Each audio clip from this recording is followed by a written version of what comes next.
आंध्र प्रदेश भी एनडीए नहीं था, दोनों हमारे शासित राज्य ने। मान्यवर, और जो अंतर मंत्रालय परामर्श टीम भेजी जाती है, एक जमाने में जाने में 6-8 महीना होता है।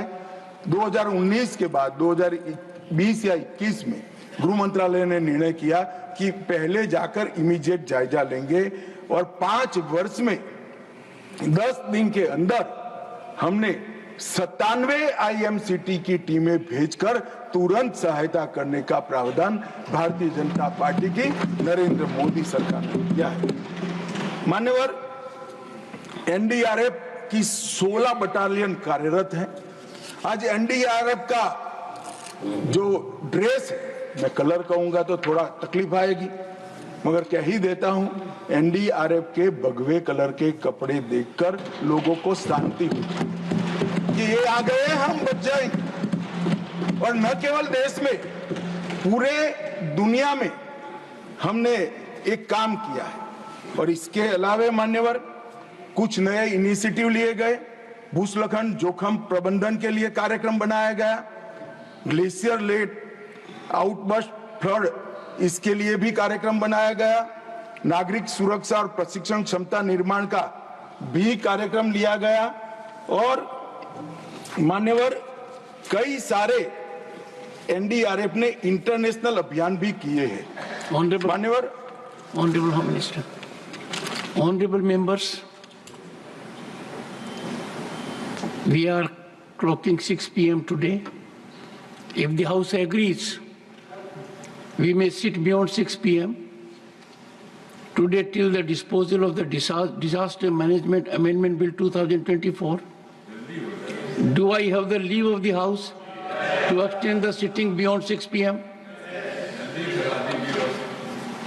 Honorable Home Minister. धन्यवाद सभापति महोदय।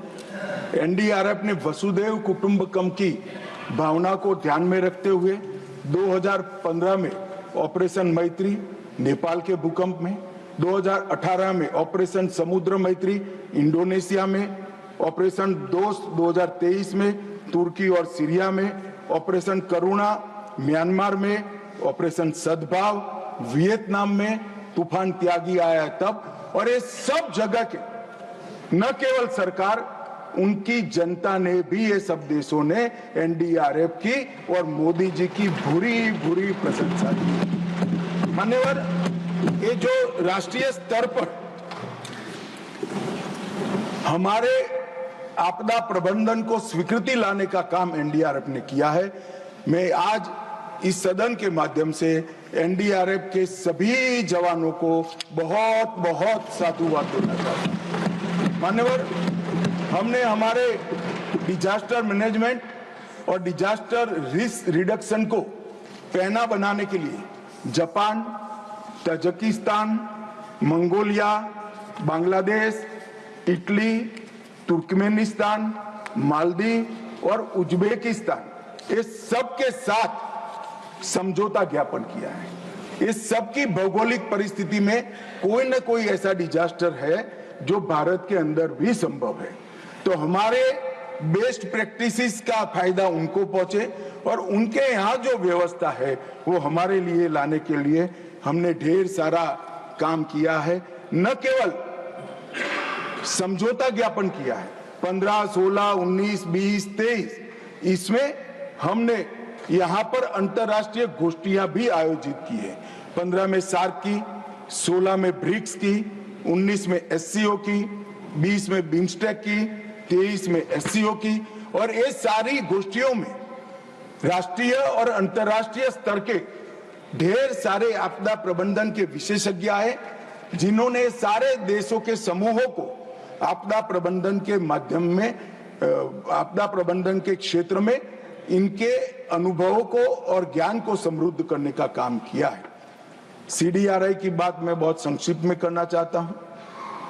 माननीय सीडीआरआई आपदा प्रबंधन के क्षेत्र में भारत के वैश्विक नेतृत्व का उदाहरण है। 23 सितंबर 2019 में न्यूयॉर्क में संयुक्त राष्ट्र के क्लाइमेट एक्शन समिट में मोदी जी ने इसकी विचार रखा और भारत में ही इसकी स्थापना की गई। अब तक 42 देश और 7 अंतर्राष्ट्रीय संगठन CDRI की सदस्य ले चुके हैं और वैश्विक स्तर पर भारत के नेतृत्व को प्रस्थापित करने का काम CDRI से मान्यवर हुआ।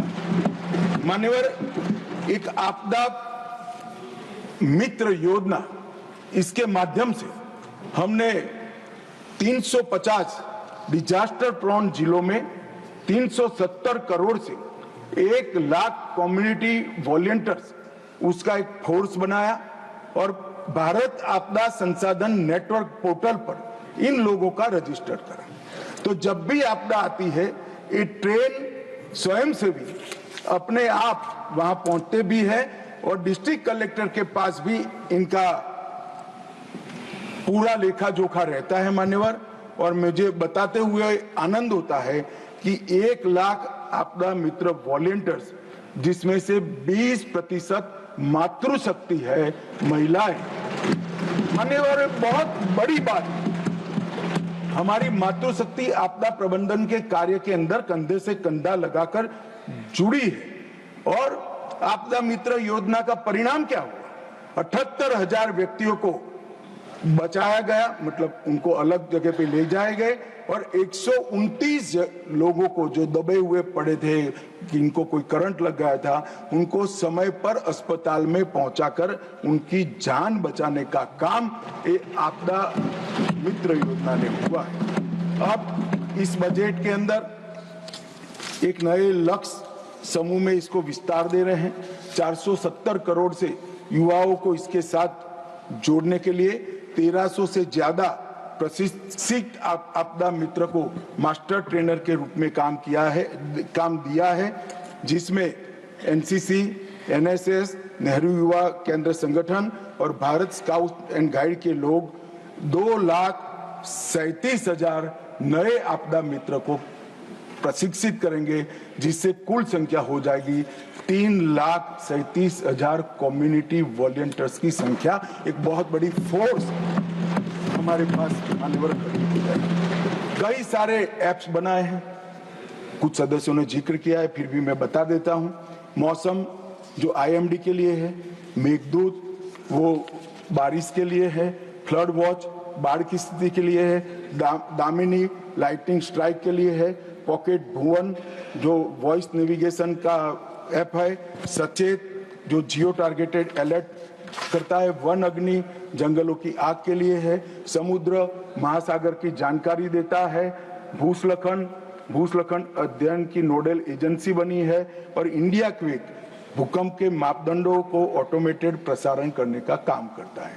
और मान्यवर, ये सारे ऐप आज मोदी जी के कारण शायद ही देश का कोई नागरिक बचा होगा जिसके पास मोबाइल नहीं होगा, तो सबके पॉकेट में सारे ऐप पहुंचाने का काम ये भारतीय जनता पार्टी की सरकार ने किया। और इससे समय पर किसान हो, मछुआरा हो, सागर के किनारे रहते हुए भाई हो, भूस्खलन की संभावना वाले क्षेत्र हो, ये सबको खेत में काम करने वाले किसान को भी दामिनी से जब मालूम पड़ जाता है और बिजली गिरने की संभावना जब बता देते हैं, तो वो अपनी जान बचा सकते हैं।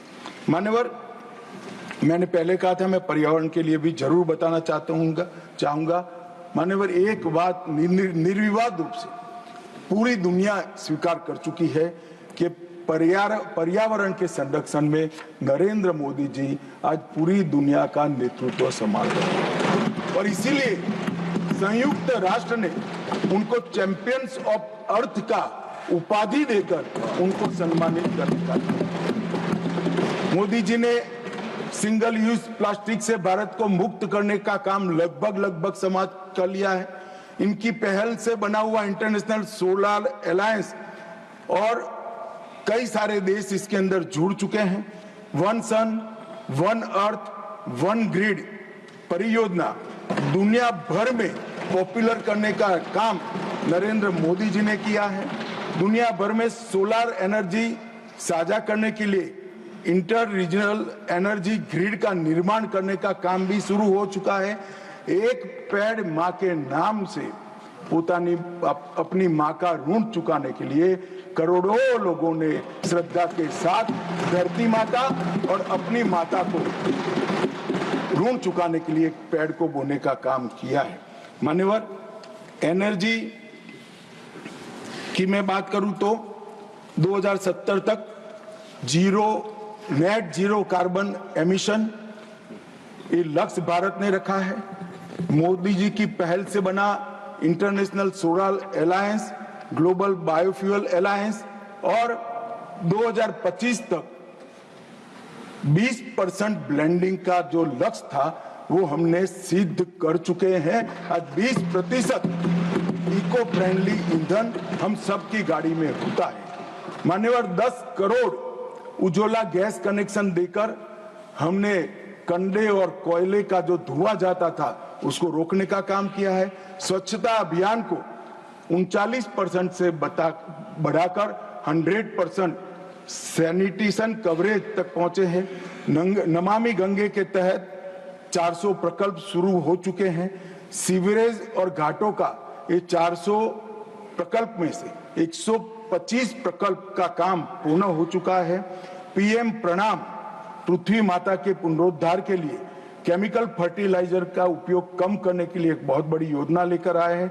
गोवर्धन स्कीम, वो कंडों में गोबर को बदलाव करने की जगह इससे गैस बनाकर और प्राकृतिक खातर बनाकर हम धुआं भी कम कर रहे हैं और हमारी मातृभूमि का संरक्षण करने का काम भी माननीय कर रहे हैं।